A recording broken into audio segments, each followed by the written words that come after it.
I think about the way my father pulled the family out of poverty without knowing what a vowel was. And my mother raised 4 children without being able to construct a perfect sentence in English.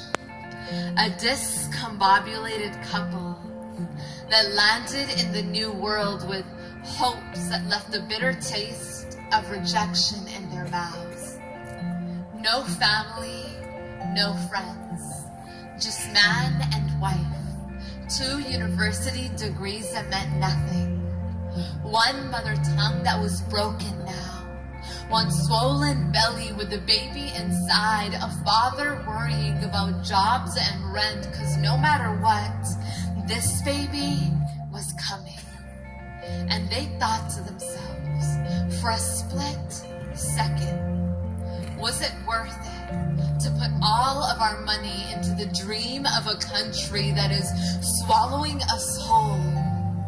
And Papa looks at his woman's eyes and sees loneliness living where the iris was. Wants to give her a home in a country that looks at her with the word visitor wrapped around their tongue. On their wedding day, she left an entire village to be his wife. And now she left an entire country to be a warrior. And when the winter came, they had nothing but the heat of their own bodies to keep the coldness out.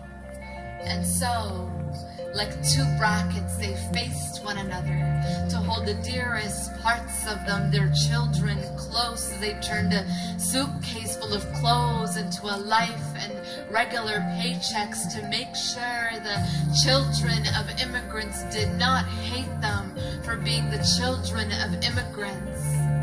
They worked too hard.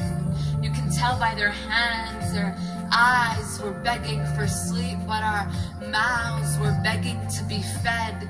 And that is the most artistic thing I have ever seen. It is poetry to these ears that have never heard what passion sounds like.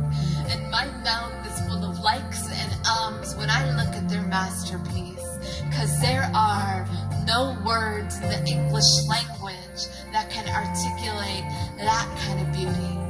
I can't wrap them in 26 letters, and I can't compact their existence into 26 letters and call it a description. I tried once, but their adjectives needed to describe them don't even exist.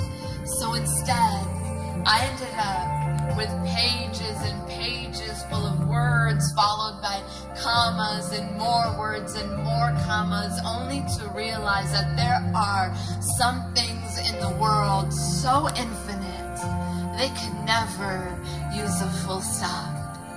So how dare you mock your mother when she opens her mouth and broken English spills out? Don't be ashamed of the fact that she split through countries to be here so you wouldn't have to cross a shoreline. Her accent is thick like honey. Hold it with your life. It's the only thing she has left from home. Don't you stomp on that richness. Instead, hang it up on the walls of museums next to Dali and Van Gogh. Her life is brilliant and tragic. Kiss the side of her tender cheek.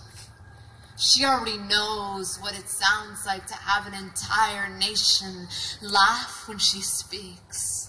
She is more than our punctuation and language. We might be able to paint pictures and write stories, but she made an entire world for herself. So how is that for art?